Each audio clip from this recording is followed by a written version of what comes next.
एक छोटे से गांव बलरामपुर में सोहन नाम का एक गरीब आदमी अपनी पत्नी कविता और मां के साथ रहता था। सोहन की मां की तबीयत हमेशा खराब रहती थी। सोहन गांव में मजदूरी करके ही अपने परिवार का गुजारा करता था।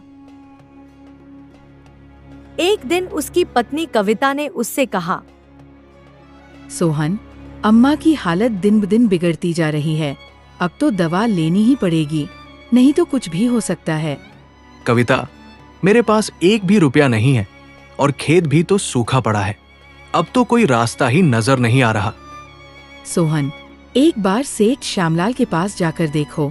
शायद हमारी हालत देखकर उसे दया आ जाए, क्योंकि वो पहले भी गांव वालों की मदद करता आया है। हाँ, तुम सही कहती हो। अब बस यही एक रास्ता बचा है। मैं अभी जाता हूँ। अम्मा, आप चिंता मत करो। मैं आपके लिए दवा लेकर आऊंगा, चाहे कुछ भी हो जाए।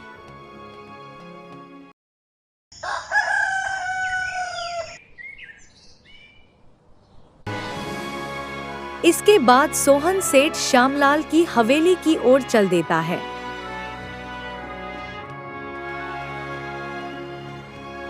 चलते चलते वह हवेली के पास पहुंचता है।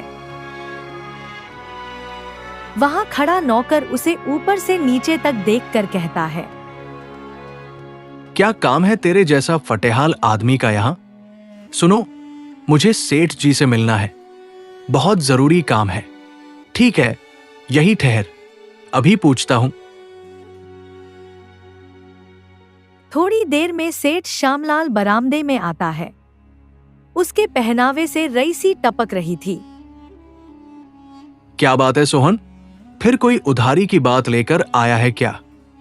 सेठ जी, मेरी मां बीमार है। उसकी हालत बहुत खराब है। दवा के लिए थोड़े पैसे चाहिए थे। हाँ, गरीबों की माएं तो हर महीने बीमार पड़ती है और तुम लोग बस हाथ फैलाते रहते हो। मैं परेशान हो गया हूं तुम जैसे लोगों से। सेठ जी, आपकी कसम, मैं झूठ नहीं बोल रहा हूं। ये मेरी मां की जान का सवाल है। कसम वसम छोड़, तेरे जैसे निकम्मों को एक पैसा भी नहीं दूंगा। जा यहां से, और हां, मेरे दरवाजे पर दोबारा मत दिखना। सेठ गुस्से में अंदर चला जाता है। नौकर बोलता है, चल निकल। तेरे जैसे भिखारियों से तो हवेली की हवा भी गंदी हो जाती है। मां की जान बचाने के लिए अब खुद ही कुछ करना पड़ेगा। अब किसी के आगे हाथ फैलाने से कोई फायदा नहीं है। इसके बाद सोहन उदास मन से घर वापस आ जाता है। कविता चूल्हे के पास बैठी थी। मां करा रही थी। सोहन थक हार कर अंदर आता है। सोहन, क्या हुआ? क्या सेठ ने मदद की? सोहन चुप रहता है।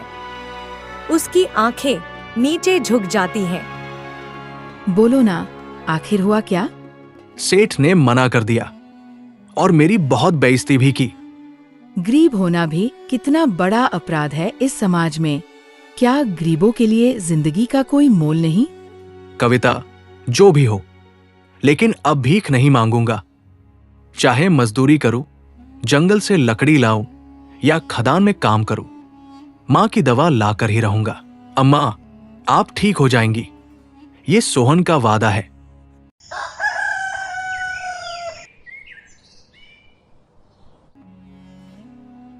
अगली सुबह सोहन जल्दी झोपड़ी से निकलता है। उसके चेहरे पर चिंता के साथ साथ दृढ़ निश्चय था। हाथ में एक पुराना गमछा और बोरी थी। कविता उसे विदा करते हुए कहती है, सोहन, खाना तो खाकर जाते, भूखे पेट काम कैसे करोगे? कविता, मेरी चिंता मत कर। तू बस मां को देख। मैं शाम तक कुछ ना कुछ करके ही लौटूंगा। अब वक्त है कुछ कर दिखाने का। गांव के बाहर चाय का दुकान था। मोहन चलते चलते चाय के मालिक के पास पहुंचता है। सेठ जी, मुझे काम चाहिए। कुछ भी करवा लो। बस मां की दवा के लिए पैसे चाहिए। काम तो है, लेकिन मजदूरी बहुत कम है। करना चाहता है तो लग जा। कर लूंगा सेठ जी, चाहे हाथ छिल जाए या पीठ जल जाए, पर मां की जान की कीमत पर पीछे नहीं हटूंगा। उधर झोपड़ी में कविता मां को पानी पिला रही थी। मां की हालत कमजोर थी। बहू सोहन कहाँ गया है? दिखाई नहीं दे रहा। अम्मा, आपकी दवा के लिए पैसे कमाने गए हैं और कहकर गए हैं कि आज खाली हाथ नहीं लौटूंगा। भगवान, मेरे सोहन को सलामत रखना। उसने कभी दुख नहीं दिया। काम का समय। भट्ठे पर सोहन काम करके बुरी तरह थक चुका था। उसके हाथों में दर्द हो रहा था। तभी से बुलाकर कुछ पैसे देता है।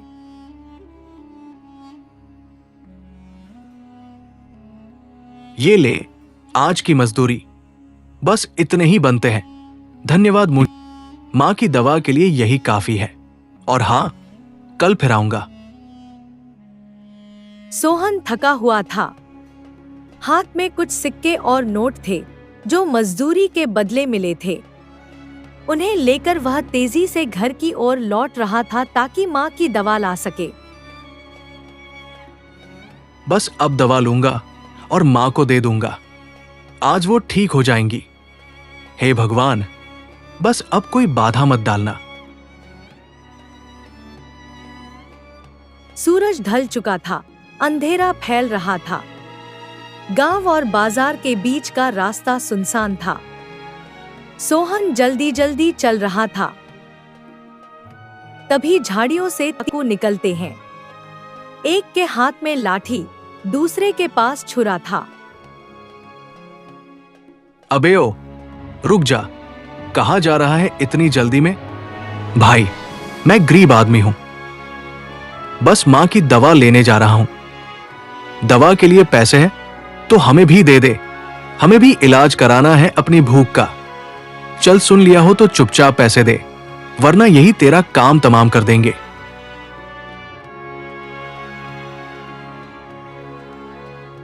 डाकू पैसे छीनकर भाग जाते हैं। सोहन स्तब्ध खड़ा रह जाता है। धीरे धीरे वह जमीन पर बैठकर रोने लगता है। उसकी आंखों से आंसू बह रहे थे। अब किस मुंह से घर जाऊं? मां पूछेगी दवा लाया तो क्या कहूंगा? कि तुम्हारा निकम्मा बेटा कुछ भी नहीं कर सका? नहीं, मैं अब किसी को मुंह नहीं दिखा सकता। मां को भी नहीं, कविता को भी नहीं। धीरे धीरे वह जंगल की ओर कदम बढ़ाता है।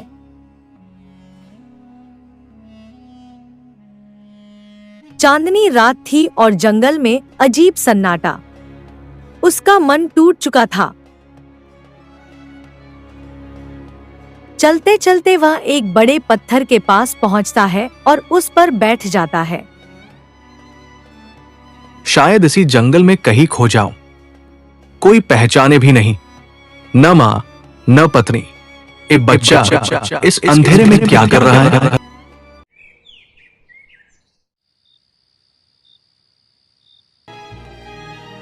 सामने एक बुजुर्ग साधु जैसे व्यक्ति लाठी लेकर पास आते हैं। बच्चा, इस घनघोर जंगल में तू इस समय क्या कर रहा है? कुछ भी नहीं बचा बाबा। मां बीमार है, पत्नी घर पर है, और आज जब कुछ कमाया तो वो भी डाकू लूट ले गए। अब किस मुंह से घर जाऊं? तू भाग कर जंगल आया है। बेटा, जीवन से हार मान लेना ही समाधान नहीं होता। ये बात तो सही है बाबा, पर अब कोई रास्ता भी तो नहीं मिल रहा है। बेटा, जीवन में कठिनाइयां हर किसी पर आती है, पर जो झुकता है वो मिटता है, और जो डटा रहता है वही इतिहास बनाता है। बाबा, पर मेरे पास कोई सहारा नहीं, न पैसा न कोई मदद। मैं क्या करूं? बेटा, मदद वही मिलती है जहां विश्वास होता है। तूने ऊपर वाले पर भरोसा छोड़ दिया है क्या? बाबा, भरोसा तब तक होता है जब तक पेट में अन्न हो। और मां के लिए दवा। अच्छा सुन, इस जंगल के उत्तर पश्चिम दिशा में एक पुरानी गुफा है।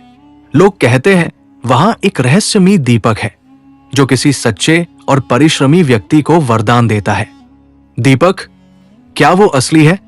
हाँ, यदि किस्मत पर भरोसा हो तो असंभव भी संभव हो जाता है। पर याद रख, वहां तक पहुंचने के लिए आत्मविश्वास, संयम और सच्चे इरादों की जरूरत है। एक हल्की सी चूक भी तेरी जान ले सकती है। ले, ये पीतल की कड़ा रख ले, वहां पहुंचने में ये तेरा साथ देगी। सोहन कड़ा लेता है। उसके चेहरे पर हल्का सा विश्वास लौटता है। इसके बाद वह साधु को प्रणाम करता है। साधु धीरे धीरे अदृश्य हो जाता है। पक्षियों की आवाजें शुरू होती हैं। सोहन गुफा की ओर निकलने लगता है। शायद यही मेरी परीक्षा है। मां को बचाने के लिए मुझे अब इस गुफा को खोजना ही होगा। वह तेज कदमों से गुफा की दिशा में चलता है।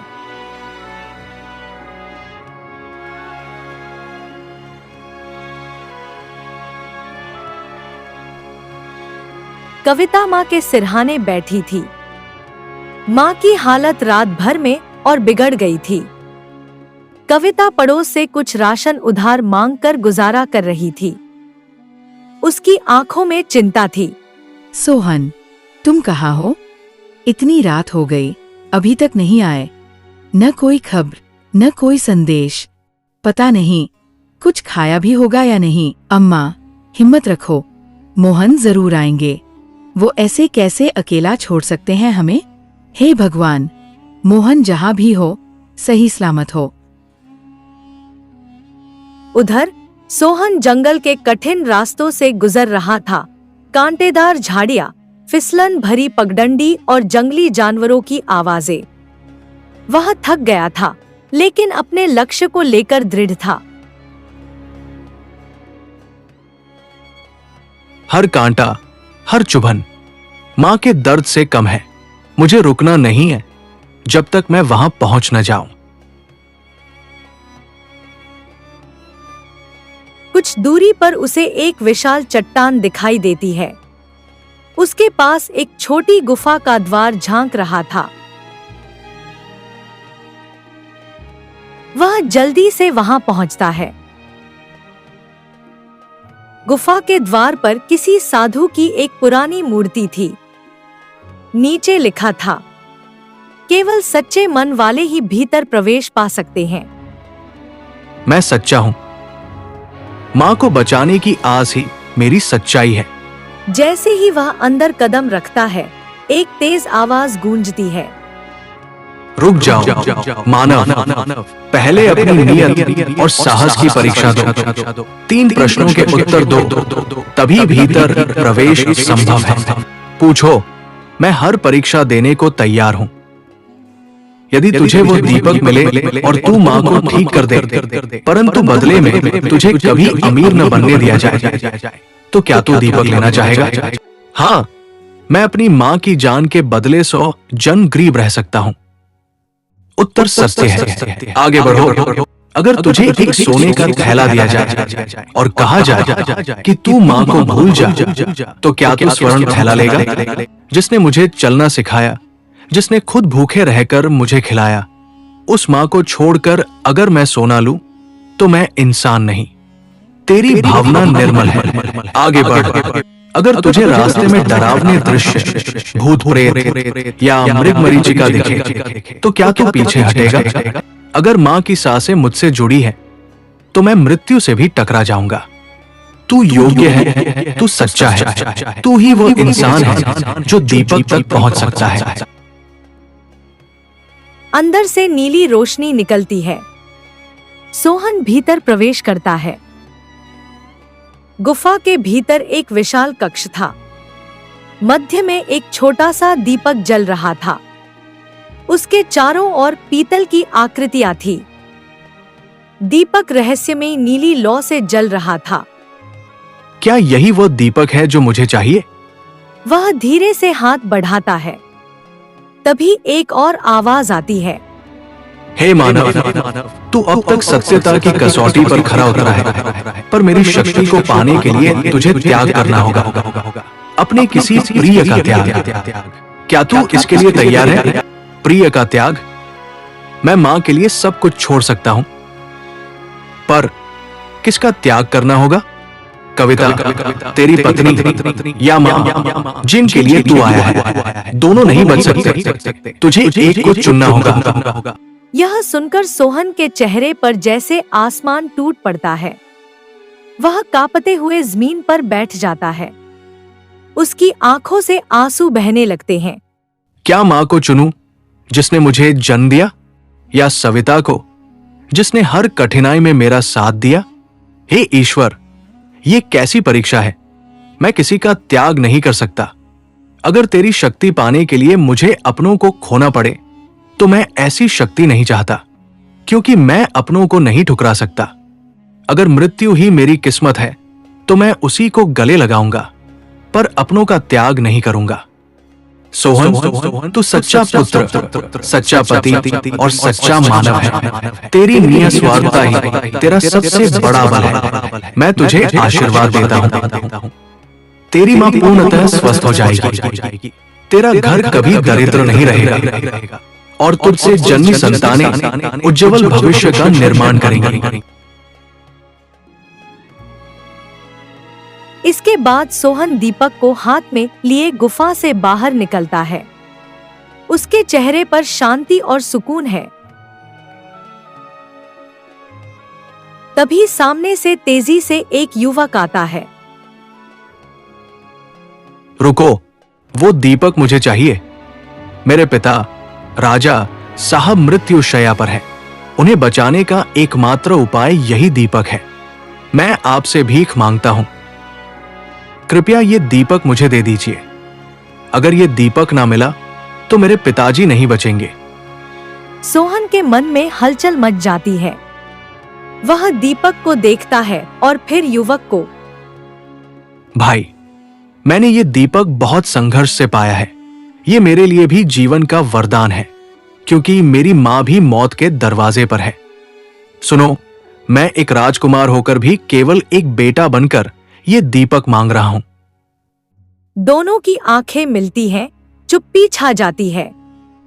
सोहन दीपक को देखते हुए सोचता है, अगर इस दीपक की शक्ति केवल एक बार की है तो क्या मैं किसी पिता को उसके बेटे से छीन लूं? ले जाओ। किसी के प्राण बचाना ही दीपक की सबसे बड़ी पूजा है।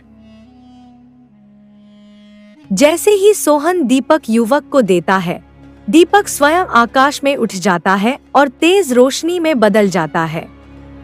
दोनों स्तब्ध होकर देखते हैं। एक दिव्य स्वर गूंजता है, हे सोहन, तेरे निस्वार्थ त्याग ने मेरा चमत्कार दुगना कर दिया है। अब मेरी शक्ति सीमित नहीं रही। मैं अब 2 जीवन बचा सकता हूं। तुम दोनों के निस्वार्थ प्रेम और समर्पण ने मेरी शक्ति बांट दी है। अब मैं 2 दीपक बनकर 2 परिवारों की रक्षा करूंगा।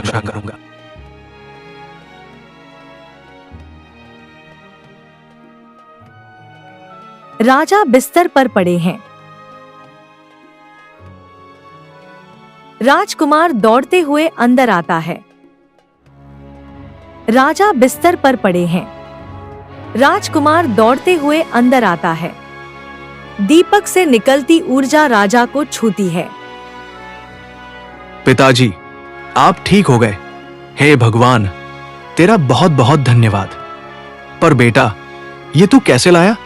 पिताजी, ये एक साहसी और सच्चा युवक का दिया हुआ दीपक है। उसने अपना दीपक त्याग कर आपकी जान बचाई। उसका नाम सोहन है और वो सच्चा हीरा है।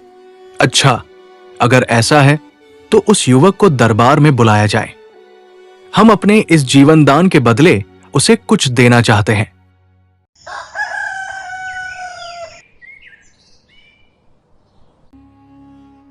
कविता दरवाजे पर कपड़े सुखा रही है।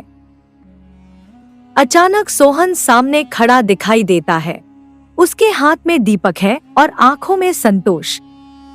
कविता स्तब्ध रह जाती है। सोहन, तुम अब तक कहाँ थे? मैंने तो उम्मीद ही छोड़ दी थी। और ये दीपक, ये क्या है? चलो बैठो कविता, मैं तुम्हें सब बताता हूं। ये कोई साधारण दीपक नहीं है, ये चमत्कारी दीपक है। सोहन पूरी कहानी विस्तार से बताता है, डाकुओं द्वारा लूटे जाने से लेकर गुफा, तपस्वी बाबा और राजा के बेटे से हुई भेंट तक। सविता मंत्रमुग्ध होकर सब सुनती है। तुमने इतना कुछ सहा, पर फिर भी किसी का भला चुना। हाँ, कभी कभी त्याग ही सबसे बड़ा फल देता है। इसके बाद दोनों माँ के पास जाते हैं। सोहन दीपक को माँ के सिरहाने रखता है। दीपक से एक कोमल सुनहरी रोशनी निकलती है और माँ के पूरे शरीर को छू जाती है। कुछ ही क्षणों में माँ की सांसें तेज हो जाती हैं और उनकी आंखें खुल जाती हैं। सोहन बेटा, तू लौट आया। तू धन्य है बेटा। तेरी मेहनत, तेरे आंसू और तेरी आस्था ने मुझे फिर से जीवन दे दिया। और दरवाजा खटखटाते हैं। सोहन बाहर आता। सोहन जी नमस्कार। राजा साहब ने आपको राजमहल बुलाया है। उनका स्वास्थ्य अब पूर्णतः ठीक है और वे अपने प्राणदाता को बड़े पुरस्कार से सम्मानित करना चाहते हैं। कविता और माँ दरवाजे पर खड़ी ये सब सुन रही थी। सोहन पीछे मुड़कर उन्हें देखता है। माँ की आंखों में गर्व था और कविता की आंखों में खुशी। चल बेटा, आज तेरा संघर्ष रंग लाया है। सोहन को लेकर राजदरबार पहुंचते हैं। हे सोहन, तूने जो किया वो कोई राजा भी नहीं कर सकता। मैं तुझे आज राज्य का मानव रत्न घोषित करता हूं। और हां, मैं तुझे 5 बीघा जमीन, एक सुंदर मकान और नगर में व्यापार की दुकान देता हूं। तेरी मां, तेरी पत्नी और तू अब किसी भी अभाव में नहीं जियोगे। आपका बहुत बहुत धन्यवाद महाराज। आपने मुझे इतना सम्मान दिया। मैं आपका ये एहसान जिंदगी भर नहीं भूलूंगा।